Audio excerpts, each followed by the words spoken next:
welcome to the GE Spotlight interview. I'm Steve Harvey, and today we're talking connectivity, and we have two of the top experts here with us in the Spotlight studio. Michael Stobinski, Chief Commercial Officer at QEST, and Chatterjee, SVP Connectivity Systems and Chief Technology Officer at Global Eagle. Whilst we're talking, we're going to be running a film showing the installation of an antenna on the Southwest 737 in their hangar at Dallas. So let's take a look.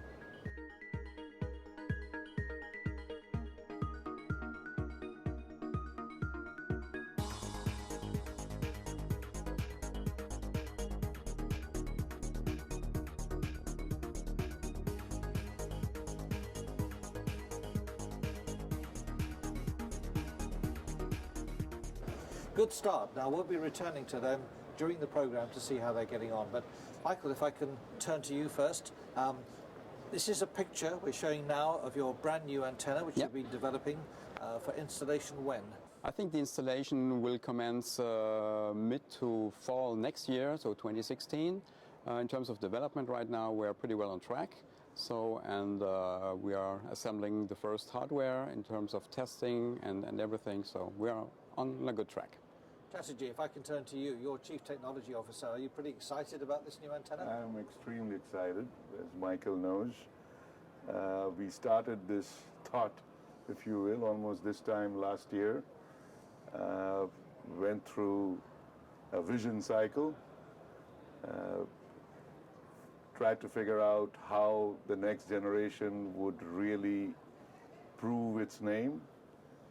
And the last part of next year, I think Michael and I spent a lot of time together putting all the details, and then he started development. Yeah. So it's an extremely exciting development process. It's a very useful and necessary development which we as a company need to do. And it opens new worlds to the next generation of satellites and high throughput. We'll get into that in just a second, but Michael, what are the main benefits, what are the main improvements you've been able to introduce in this new antenna? So I think the main improvement really is the third axis. So this is a mechanically steered antenna. Typically in the past those antennas had two axes. They had an azimuth and an elevation axis, ending up, let's say, creating some performance issues, especially in equatorial regions. This is related to regulatory aspects, and to overcome those, we introduced this third axis. So in fact, the aperture has a third called tilt axis or skew axis, and by this we can overcome this issues in equatorial regions, so making it for the first time a real true global antenna in terms of a mechanically steered array. So does this extra maneuverability, does this add weight and complexity? Complexity, yes. Weight, it's not intended to do so. We have, in comparison to the former product, we have some significant weight savings for the aperture itself, the primary receive-transmit element. And so in total, the entire antenna system is supposed to be more lightweight than today's product. And Chatterjee, what benefits will airlines experience with this new antenna when it finally comes into play? I think what it would do is, there are two aspects to that. One is for service providers such as us, who would require less bandwidth to provide the same throughput, the same experience. For the airlines, I think it would mean that there would be less transition between satellites on a given route. What that would really mean is that the customer has consistent experience without going through the seconds where sometimes the customer may lose connectivity, especially when you fly over the equator. So with this new antenna, will you get good coverage, good quality coverage, wherever you are on the globe? Yes, that's one thing. Michael mentioned the equator. Actually, if you really look at the design and the functionality of the antenna, I call it global simply because it's not only on the equator, but it's on the high latitudes. And also, if you look at how aircrafts fly, sometimes the bank. So a bank is almost equivalent to high latitudes, okay?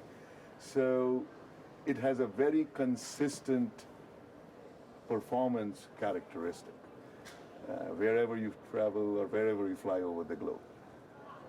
So that's why it's called global. We'll take a break there. We're going to go back to Dallas now to see how they're getting on in that Southwest hangar.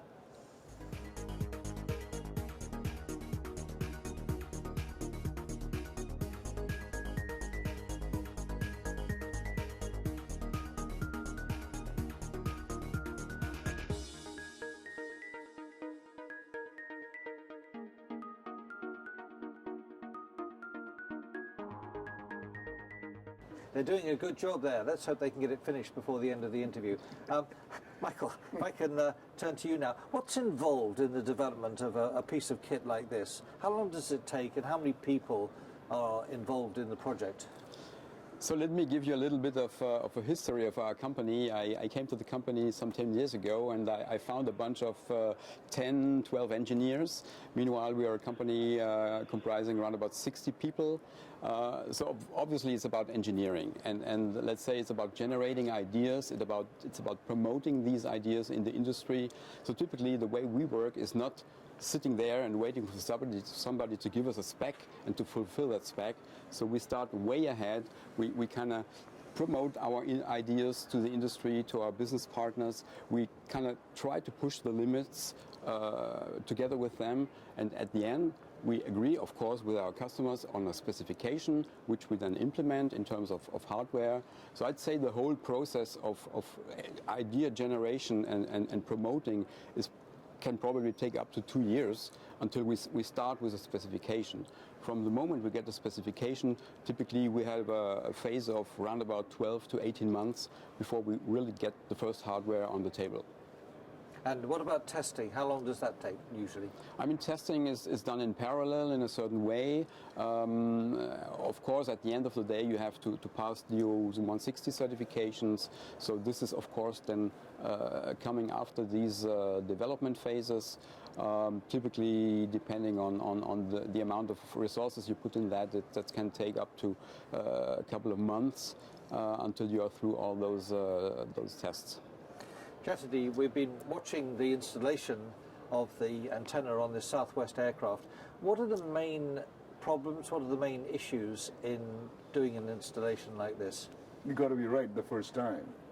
I think that's the rule number one, right? And usually when an airlines install connectivity, it takes a long period of time. It takes between 3 to 5 days, with an average around 4 days. And in addition to just installing the IFE system, they do what they call C-check. They actually do maintenance on the aircraft. So it's a multitasking effort. There are various groups of people who specialize in various parts of the installation. For example, the group which installs over the fuselage, the antenna, may not be the necessary group of people who has the expertise to do the under the fuselage. So you are looking for multiple experience, multi-talented groups, really, to actually do an installation one time, perfect, with every single installation. And then you're always looking at how long it takes. You don't want to keep the aircraft more than whatever is absolutely minimal inside the hangar for these installations. And you end up moving out the aircraft and do testing for all the integral Wi-Fi, the wireless system, the reception from the satellite, the transmission to the satellite. So it's a pretty thorough and complex effort, if you will, to install an IFE system. How many have been installed now? Close to 700. And we install every day, right? So every day the number of installed planes is more than the day before.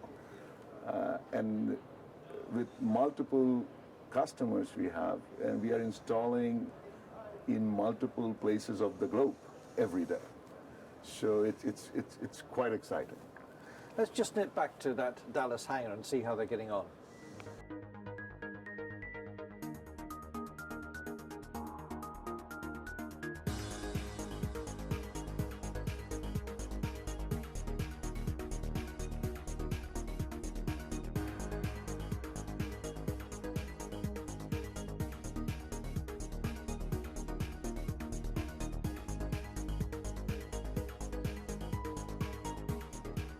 Well, they're all beavering away there down in Dallas while we're talking here in Portland.